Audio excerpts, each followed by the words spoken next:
Bulla. I'm also running for North Carolina State Senate.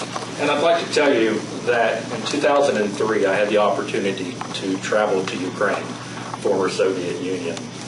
And while I was there, I got introduced to a 4-year-old child, 4-year-old boy who was parentless and shy and living in a group home.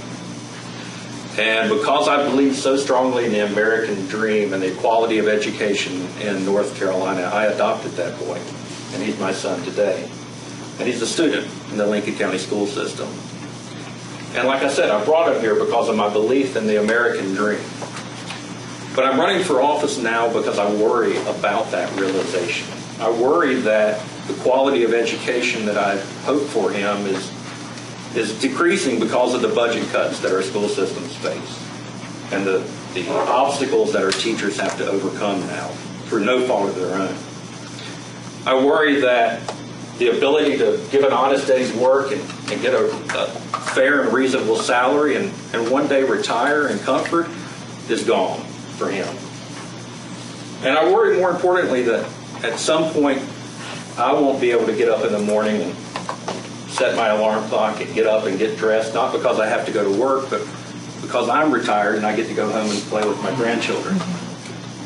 And so those are the problems that I think we have facing us right now. Education creates jobs, and we'll go into the platform later if you want me to. But again, I'm RossBulla, and I truly hope that you'll support me come November 6th because I'm doing this for my child as much as I'm doing it for you, your children, and your grandchildren. For our state Senate candidates, and this has been alluded to already, but education spending consumes about half the state budget, yet our results are mediocre compared to many states and almost all developed countries. How do we move education forward specifically?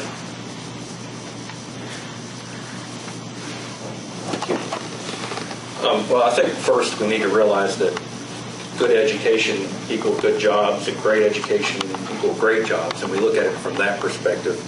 A high school diploma, person with a high school diploma or less during this economic recession lost jobs and continue to lose jobs. The only growth in the economy, jobs growth in the economy during the Great Recession were for those people who had BS degrees or higher. At no point did they overall lose jobs during the Great Recession. Our education system is a pathway to adult success. We've got to look at it that way.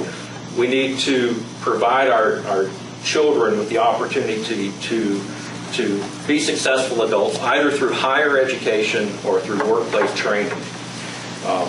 Graduation rates are important, but I think truly the most important measure of successful education is the quality of a high school diploma, not the numbers of high school diplomas that are issued. Imagine the success if we could have our 8th graders earning high school credit, our 12th graders earning college credit, our students graduating college in 3 years and then spending their 4th year mentoring and educating and tutoring those students that follow them. That would be a perfect system. We need to give our teachers a fair and reasonable salary. Merit pay is discussed, but now's not the time for merit pay. Now's the time to bring our teacher salaries up to the national average. We're not even at the national average. Let's address that first. Then we can retain, recruit, hire good teachers who want to educate our students with enthusiasm. We need to reverse the budget cuts. I don't think we have to raise taxes to fund our education or restore funding, but we certainly need to direct funds as the economy grows. And let me say one last thing. To Dr. Curtis's point that European schools outperform American schools, that is not true. I personally know in Lincoln County that we have graduates from our high schools that are attending Ivy League schools right now. Our school systems are great. Our teachers work.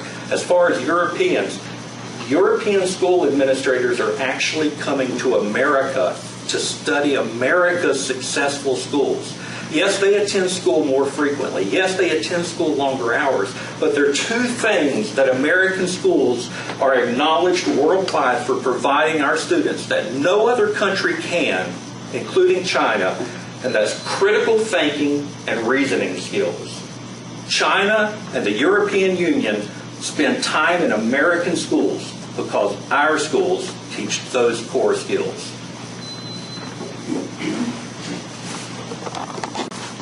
All right, for our state senators' candidates, the lottery is the quote-unquote education lottery.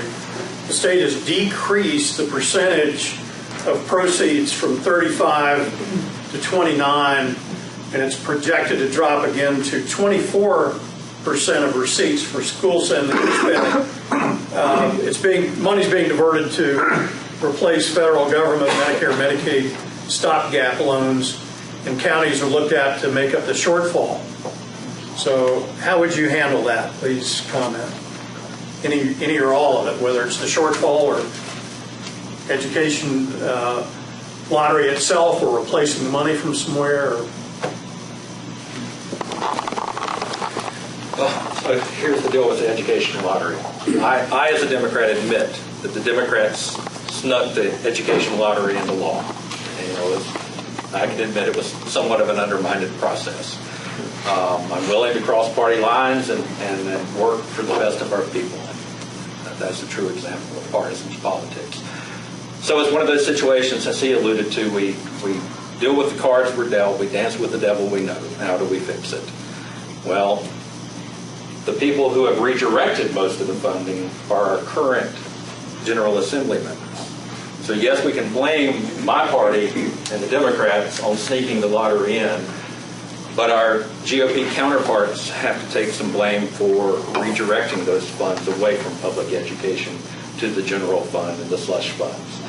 So it's a situation where we're going to have to both parties work together to fix it. And I do agree that we need to raise the amount. Obviously, I wouldn't disagree that we would need to raise the amount of the funds that do go to public schools, but we do need to realize that it was, unfortunately, we reap what we sow, and we all collectively sow something poorly designed. Thank you. Then as a follow-up to each of you, if the money's staying in the education fund and funds aren't available for Medicare, Medicaid support in the state, where do those funds come from? It's not necessarily a matter of gaining new funding. It's a matter of spending the funding we have wisely, more wisely, eliminating fraud. Medicare fraud costs us billions each year in waste. We need to eliminate waste. We need to consolidate government agencies that deal with Medicare programs, Medicaid programs. We may need to look at adding a few years to the retirement base, and we may need to raise deductibles for those who are better off, who are receiving Medicare, Medicaid, and perhaps reducing the deductibles for those with a particular hardship. So it's a matter of not smaller government or bigger government. It's a matter of smarter government. And that's the only way we're going to effectively get out of this nightmare that we've created in Medicare and Medicaid.